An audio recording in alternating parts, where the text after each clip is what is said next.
Alors après, en sortant, en re-rentrant dans la salle, donc je croise Monsieur Béchade, que j'ai reconnu, j'étais plus sûr de son nom, mais voilà, j'avais déjà vu sa tête, etc. Donc bah, du coup, il a accepté que je lui ai dit, est-ce que... Alors là, par contre, là, on est en toute courtoisie, hein, on n'est plus en face d'un acteur de crise. Là, on discute entre citoyens. Donc je lui dis, est-ce que ça vous dérange pas que je vous interviewe, que je filme, que j'enregistre notre entretien? Il me dit, non, non, bien sûr, pas de souci. Puis ben, on a discuté. Donc ça, ben, voilà, je vous le mets, et puis ben, vous pourrez écouter ce qu'il a raconté. Juste pour rappeler, donc, vous êtes Monsieur Béchade, Oui. et vous avez juste votre formation, etc. Parce que moi, je vous ai découvert vite fait dans une vidéo, mais je sais rien de vous en fait. Bon, alors, à l'origine, je suis un spécialiste des marchés. J'ai vraiment travaillé sur les marchés, dans la machine. Ouais. Donc j'étais toujours entre quelle est la quantité d'argent disponible, quelles sont les opportunités pour l'investir. Ouais. Donc j'étais au cœur de la problématique de ce qu'on a appelé aujourd'hui là le fameux argent virtuel. J'étais dedans. D'accord. J'étais dedans. Ok. Voilà. Est-ce que Donc, vous êtes au courant qu'il y a un projet à terme de dématérialisation de la monnaie? Absolument. Voilà. Que je combats et que je combattrai par tous les moyens, par article, par vidéo, et Olivier Delamarche également. On est les pourfendeurs de ce projet qui va nous mener tout droit vers l'esclavage, exactement ce que vivent les Chinois. Les Chinois, on les encourage à payer avec Alipay, parce qu'on sait exactement ce qu'ils dépensent, avec quelle fréquence. Ouais. On sait tout à partir du moment où on contrôle votre consommation. On sait quelles sont vos habitudes, on sait si vous êtes malade, si vous allez dans une pharmacie. On sait tout de vous. Vous êtes carrément à poil devant le système. Orwell l'avait même pas imaginé parce qu'il n'avait pas imaginé Internet, Orwell. Mais la monnaie dématérialisée, tout paiement par smartphone ou par n'importe quel système de cartes et autres, c'est le contrôle total des 99% des individus par 1%. Voilà. Alors on est d'accord. Alors moi, je pars d'une analyse qui est simple. Je veux dire, le problème d'argent des Français, de taxes, etc., enfin tous ces problèmes de sous-sous, on va dire. Oui. Moi, j'analyse ça comme étant dû à cette dette dont les intérêts se sont cumulés. Et aujourd'hui, la dette, ça se roule. Et c'est pas vraiment un problème. Et la dette, c'est pour faire peur aux gens. En leur disant, regardez, on doit beaucoup d'argent. Cet argent, aujourd'hui, comme j'expliquais, peut-être pas ici, mais les 10 milliards qu'on a donnés aux Gilets jaunes, ça rapporte 60 millions à l'État. Parce que l'État a emprunté à moins 0,55 ces 10 milliards. C'est-à-dire que, alors déjà, il y a des milliards qui sont revenus sous forme de TVA, parce que tout cet argent a été intégralement dépensé et non pas épargné, comme le font les ultra-riches. Dès qu'ils se donnent de l'argent en France, cet argent s'en va à Dubaï, s'en va à Singapour, s'en va aux Bermudes. Il ne reste pas en France. Là, l'argent donné aux Gilets jaunes est revenu déjà en grande partie sous forme de taxes. Donc déjà, la tête, elle s'auto-rembourse. Mais en plus de ça, la France a emprunté cet argent à taux négatif. C'est-à-dire que ce cadeau qu'on fait aux riches, qu'on fait aux Gilets jaunes, c'est les riches qui en profitent quelque part. Ça, j'ai envie de dire, ce que vous décrivez, c'est les conséquences de tout ça. Mais l'origine de ce problème économique-là, on est quand même beaucoup aujourd'hui en France à l'analyser comme ayant pour source la dette. Faux. Maintenant, c'est pas du tout le problème. Les États-Unis sont beaucoup plus endettés que nous. Oui, les Japonais encore immensément plus endettés et ça ne pose aucun problème. Quand on empruntait à la Banque de France à 0%, il y avait quand même moins de problèmes que depuis qu'on emprunte aux banques privées. Et moi, je me réfère toujours au décret de 73 qui a été signé par Pompidou. C'est un fantasme. Alors, je voudrais vous la faire courte, mais il y en a même un qui l'a mieux expliqué que moi pourquoi cette idée que 73 a mis un boulet d'intérêt au pied de l'État et des Français. Regardez Charles Gave. Lui, il a la meilleure démonstration que le problème ne vient pas de 1973. Le vrai problème qui fait que les gens s'appauvrissent, moi je l'ai développé un peu à ma façon, c'est à partir de 1980, l'école de Chicago. Donc là-dessus, ce qu'il nous dit, il dit, lui, il analyse que les conséquences de la dette, c'est surtout à partir de 1980 avec Chicago, etc. Seulement, le point de départ, la signature qui fait que on emprunte aux banques privées, c'est bien en 73. Mais effectivement, c'est à partir de 80 où là, vraiment, la dette, elle devient maladive. Et là, je suis désolé, mais le décret, la signature qui a fait que à un moment donné, on change de système, C'est en 73 avec Pompidou, un ancien de chez Rothschild comme Macron. Développé un peu à ma façon, c'est à partir de 1980, l'école de Chicago après des décennies de travail de fond, c'est parti du Mont Pèlerin et beaucoup d'économistes ont adhéré à ça, c'était de se dire, on était dans un monde d'inflation, mais on l'a été jusqu'en 1980. En 80, on a décidé de la tuer, l'inflation, parce que cette inflation enrichissait les classes moyennes. On empruntait pour acheter un appartement, ça se remboursait tout seul. Et là, depuis 73, il y avait eu la loi de Pompidou, alors inspirée par Rothschild ou pas, enfin peu importe, qui n'a jamais... Pourquoi est-ce qu'il y avait écrit Rothschild en gros sur le parce que c'était une façon de... Donc là, je lui demande pourquoi, pendant qu'il parlait sur la première partie de la conférence, pendant tout leur discours, ils avaient un grand rétroprojecteur sur lequel c'était juste écrit en tout gros Rothschild. Et je lui dis, pourquoi est-ce que c'était écrit Rothschild sur le tableau de projection ? Parce que c'était une façon de montrer qu'il y a peut-être une cause unique et facile. Il suffirait de s'en prendre à Rothschild et les choses changeraient. C'est un système, ça ne changera pas. On sait très bien que... Donc là quand même, avec tout le respect que j'ai eu pour ce monsieur, parce qu'on a bien discuté, il m'explique que la vraie cause de la dette, oui mais non, c'est l'école de Chicago en 1980, mais malgré tout, pendant tout leur discours, là, ils avaient un grand tableau avec écrit Rothschild pour simplifier, qu'il y aurait une origine, etc., unique, etc. Bon, ben, alors à ce moment-là, t'écris école de Chicago, t'écris pas Rothschild. Et puis là, il dit, de toute façon, le système, on le changera pas. Ah bah, alors, pourquoi on est dans les rues, les gilets jaunes ? Donc, rentrons chez nous, ça sert à rien. Si, on va le changer, le système. On va le changer. Macron, il est quand même piloté par la banque Rothschild depuis le départ. C'est un peu leur serviteur oui, mais qui est là pour appliquer un plan. Non, mais il y a Rothschild, il y a le Rothschild Londres, il y a Rothschild New York, il y a Rothschild Allemagne. Et en plus de ça, je vous assure qu'ils jouent pas tous la même partition. Ok. Alors, voilà. Nous, on est parti d'une chose simple dans le peuple, on est des gens quand même instruits, etc. Donc il dit, il y a Rothschild Allemagne, Rothschild Londres, etc. Et ils ne jouent pas tous la même partition. Oui, mais lui, il voit un peu les choses comme Paolo Tulo, tu vois. C'est-à-dire que il a eu la tête dedans pendant des années, etc. Mais après, on lui explique les coulisses du mondialisme. En gros, on lui explique le complot international. Il ne connaît pas ça. Je lui parle des acteurs de crise, etc. Là, il écoutait attentivement, mais c'est des choses qu'il ne connaît pas. Donc, il a beau être une pointure en analyse économique, il ne peut pas intégrer son analyse économique dans une analyse globale, générale du système. Donc à partir de là, son raisonnement, il manque un truc. Donc il y a Rothschild Londres, Rothschild Paris, Rothschild Allemagne, etc. Donc Rothschild déjà, ils sont partout. Donc c'est bien la preuve que c'est eux qui font la pluie et le beau temps jusqu'à dire ce sera lui le président dans ton pays français, Macron.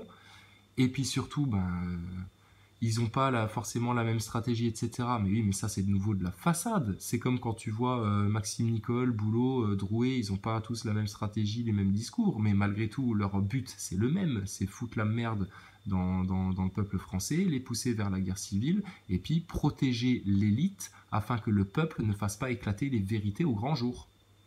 Quand même instruits, etc. Le but, c'est quelque part de maintenant reprendre notre démocratie en main. On nous a parlé du RIC pendant longtemps, on nous a fait miroiter des choses, on a incité les gens à descendre dans les rues, aux Champs-Élysées, à faire moi j'appelle ça à provoquer la guerre civile, quelque part.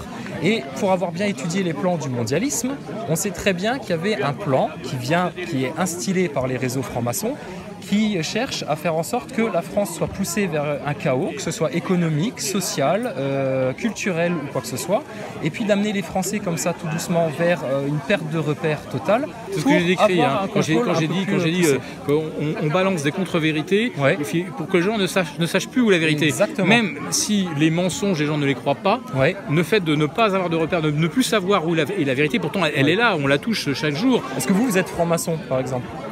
Et pourquoi je serais franc-maçon ? Non, mais je vous pose la question parce que je la pose à beaucoup de gens en fait maintenant. Ce que je peux vous dire de la maçonnerie, c'est que à part quelques gens qui se la racontent, je suis maçon, machin, je suis copain. Dans les petits niveaux, oui. Voilà. Ou même, mais dans les hauts niveaux même dans les hauts grades, c'est des luttes politiques pour devenir le chef à la place du chef, grand Mamamouchi, etc. Oui. C'est débile. La vraie franc-maçonnerie, celle qui est vraiment puissante, c'est Bilderberg. C'est le Bilderberg, voyons. C'est le siècle. Mais alors ça, moi, j'interprète ça comme étant des petits groupes de réflexion, etc., mais qui s'appuient sur les vrais réseaux francs-maçons. Non ? Bon, c'est un fantasme, c'est un fantasme. La franc-maçonnerie, c'est un fantasme en France ? Non, mais Parce que moi, je me réfère aussi à la déclaration de François Hollande qui disait sans passer par la franc-maçonnerie, personne n'accède aux hautes sphères de l'État. Alors moi, non, il y a plein de Macron n'en est pas déjà. Alors Macron... Mais il n'a pas besoin d'en être. Ça serait repartir, on va dire, à un niveau... Il est déjà arrivé, lui, directement au 7e siècle. Oui. Donc il a raison, hein, le Bilderberg, c'est un groupe puissant hein, qui influence beaucoup de dirigeants, etc. Malgré tout, il dit « Oh, Macron, il n'est pas franc-maçon, etc. » Mais il est directement au 7e siècle, etc. Macron, c'est un haut initié. C'est un haut initié, Macron. Quand il fait son discours au pied de la pyramide du Louvre et qu'il lève les bras en équerre avec un plan de vue en contre-plongée, quand il se fait élire avec 66,6% des voix, quand après son discours, il y a un spectacle avec des danseuses habillées en rouge et noir, c'est pas pour rien.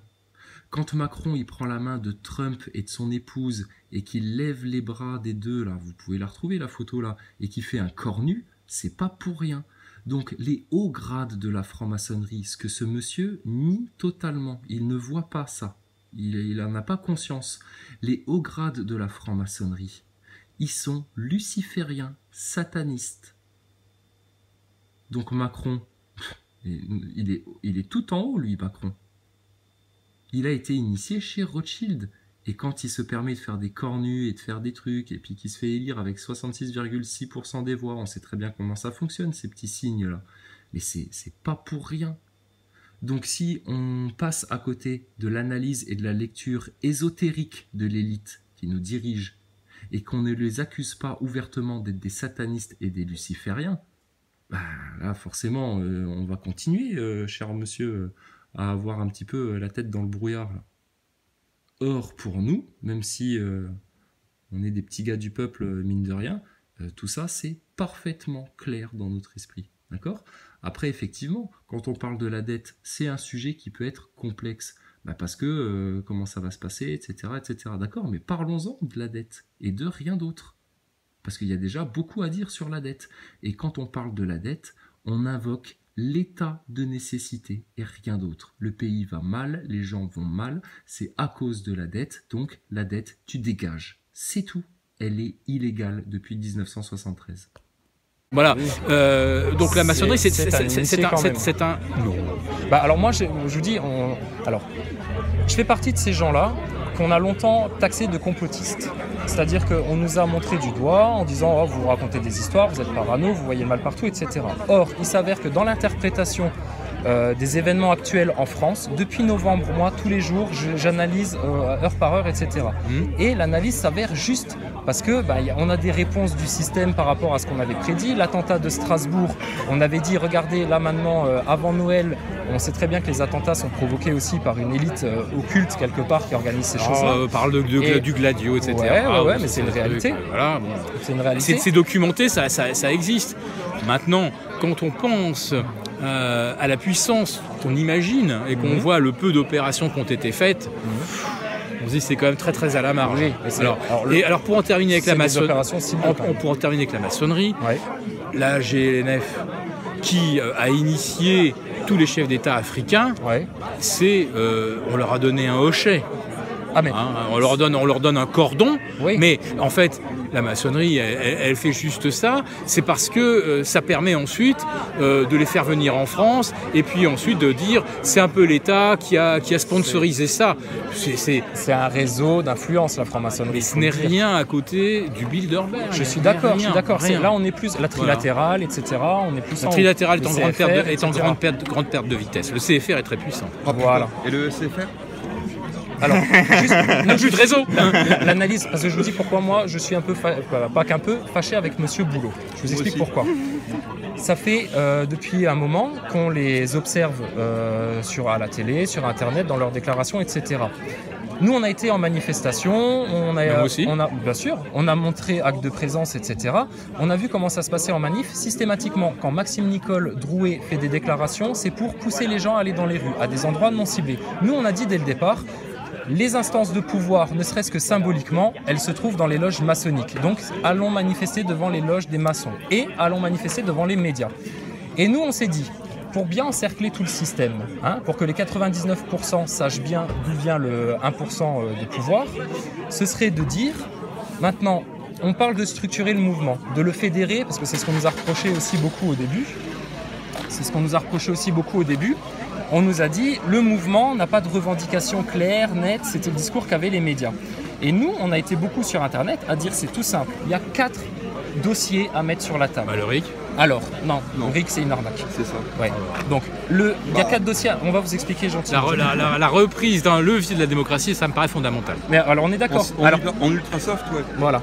Donc, si on veut reprendre un levier de démocratie, il faut déjà expliquer que tout ce qui est démocratique, élection, etc., ça n'a pas de sens à partir du moment où, Valls, il a été nommé parce qu'à un moment donné, on a dit, la banque Rothschild a dit, ce sera Valls Premier ministre et puis personne d'autre.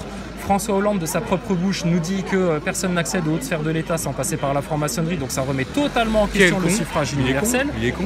Et surtout, nous on a dit, voilà, on est le peuple, d'accord ? On n'a qu'une envie, c'est de vivre bien, en paix, apaisé, et puis qu'on ait les moyens qu'on produit, qu'on ne soit pas systématiquement volé, parce que c'est du vol qui se produit aujourd'hui. Donc on a dit quoi ? On a dit, il faut parler dans les médias et puis devant tout le monde et fédérer le mouvement Gilets jaunes autour de 4 sujets. La franc-maçonnerie, c'est capital quand on veut parler de démocratie. Le sionisme, on résume, c'est très caricaturé, mais c'est pour bien faire comprendre à tout le monde. Donc, oui, je sais, mais c'est pour dire ça. Donc, les réseaux francs-maçons, on va dire.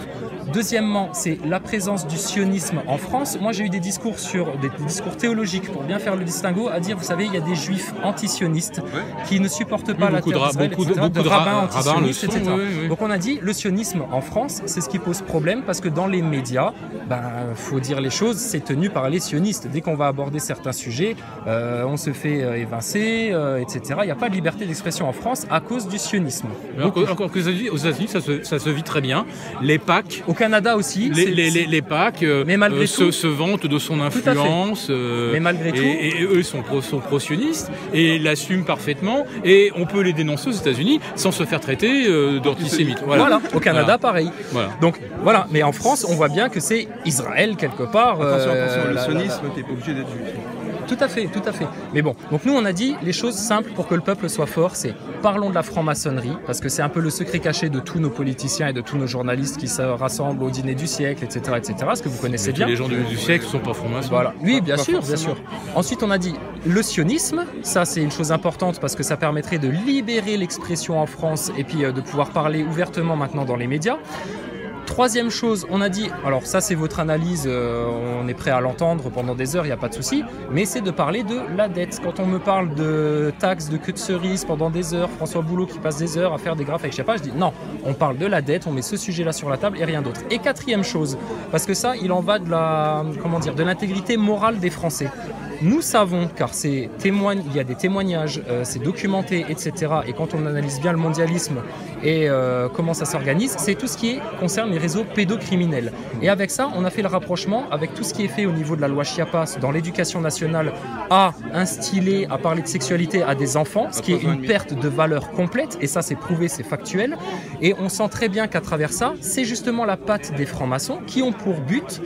Alors, vous connaissez pas. Vous leur mettez vraiment des tas de trucs. Mais malheureusement, on n'est pas des fachos qui visons les francs-maçons et les juifs, pas du tout. On vise le sionisme parce que c'est ça le problème en France, et on vise la franc-maçonnerie parce que c'est ça le problème. L'élite franc-maçonnerie, le tout en haut. Moi, je suis allé devant la loge plutôt que de manifester en centre-ville, à aller m'affronter avec les policiers, alors que ça sert à rien. Regardez, ça fait 8 mois, on n'a rien obtenu à part des blessés, et puis tout le monde a la tête dans le gaz. Là. Donc. Pas du tout. Et du coup, bon, on sait très bien de témoins de gens qui ont participé au haut grade de la franc-maçonnerie. On sait très bien que les réseaux pédocriminels. Quel haut grade, quelle maçonnerie? Parce qu'il faut avoir une lecture. Il y a combien d'obédience? Mais oui, je sais très bien. Mais il faut avoir une lecture ésotérique de la franc-maçonnerie. Quel but poursuivent-elle? Un contrôle sur les masses. On sait que les GLNF, eux, leur terrain, c'est l'Afrique. Voilà. Vous savez que la franc-maçonnerie a voté en loge la 6ème République. Fait document, janvier 2019, écrit noir sur... quoi, chez qui? Au Géo La revue Fait document, janvier 2019. Édité par qui? Fait et document, d'accord. Fait et document, c'est un peu Sorel qui est derrière. Mais le journaliste, il tient très bien la route. Même la bande audio qu'il a fait. Écoutez, je veux dire une chose, il faut vous méfier des solutions simples. J'ai pas dit que c'était une solution. Non, en général. Les problèmes de dette, c'est Rothschild, c'est la loi 73. C'est simplifié. Voilà. Oui, mais regardez, vous avez quand même mis en gros Rothschild sur le pas. Oui, je sais, pas vous personnellement. C'est pas moi. Qu'est-ce qu'il a dit, Olivier Delamarche? On ne serait jamais permis ça. Qu'est-ce qu'il a dit, Olivier Delamarche, sur la dette? La dette, c'est un panier de crabes. Parce que si tu la dette, c'est pas un problème. Si tu fais sauter la dette, déjà tu vas te retrouver dans une guerre contre certains pays, parce que si tu dis aux États-Unis, tu vas te mettre profond. Il y a une autre partie de la dette, il disait qu'il est interne, et en fait, c'est quoi le produit de référence des Français? C'est l'assurance vie. L'assurance vie en euros, c'est des bons du trésor français. C'est-à-dire que si tu casses cette dette-là, tu mets à plat toutes les assurances vie, les gens ils perdent tout leur revenu. En tout cas, je veux dire, regardez notre ami Charles Gave, il fait partie des iconoclastes. Regardez ces vidéos remarquables sur la loi 73, ça va vous ouvrir les yeux. Il faut arrêter avec ça. La loi 73, c'est rien. Moi, j'ai travaillé sur les marchés très peu de temps après 73. J'ai commencé sur les marchés en 79-80. J'étais majeur et je faisais mes premiers stages. La moitié de la dette qui se négociait, ce qu'on appelait à la rente au premier étage du palais Brognard dans lequel je travaillais, la rente, c'était pas du tout de la dette Rothschild, c'était de l'endettement, la Caisse nationale des autoroutes, la Caisse nationale des charbonnages, il y avait toutes les mines et tous les sidérurgistes dont les noms ont disparu aujourd'hui, je me rappelle de Fivelil, il y avait tout. Après, bien sûr, ça se complexifie. Et c'était des dettes qui étaient... Toi, t'as acheté un truc chez Rodriguez. Et c'était des dettes... C'était des dettes qui étaient... EDF, c'était énorme. C'était énorme. Donc, avant la loi 73, il y avait déjà au moins la moitié de la dette qui se négociait là, au premier étage, à la rente. Et il y avait des gens qui étaient fans des caisses nationales des autoroutes, il y en a qui étaient fans des charbonnages, d'autres qui étaient fans. Bref, chacun connaissait bien son domaine. 73 n'a pas apporté grand-chose. Donc, il faut arrêter ça. Regardez Charles Gave. Maintenant, je vous donne mon sentiment. Et j'avais commencé à vous le dire. Après le Mont Pèlerin, après l'école de Chicago, ces gens-là ont réussi à convaincre. Alors, je ne sais pas s'ils ont convaincu les maçons ou j'en sais rien. Les Bilderberg, probablement. Le siècle, à coup sûr, qu'il fallait modifier le partage de la richesse. C'est-à-dire que il y avait quelque chose qui était non écrit mais qui fonctionnait. L'entreprise gagnait de l'argent. Un tiers, c'était des hausses de salaire ou de l'argent, on abondait des comptes d'épargne pour les salariés. Un tiers s'était mis en réserve pour investir, c'est-à-dire pour développer, améliorer la rentabilité, et un tiers était versé aux actionnaires. Et il a été décidé, et ça a été théorisé, là, par contre, je ne parle pas d'un fantasme de je ne sais pas quelle obédience satanique ou maléfique, on va faire un truc. Ça a été écrit. Il faut modifier le partage de la richesse, parce que si on continue de donner de l'argent aux salariés qui produisent la richesse, nous allons vers une spirale d'inflation infinie. Et cette inflation infinie nuit effectivement aux rentiers. Voilà. Okay. Et aux banquiers. Voilà. Alors à partir de 80 et surtout de 84. Bon, puis après il a continué à discuter de ça, etc.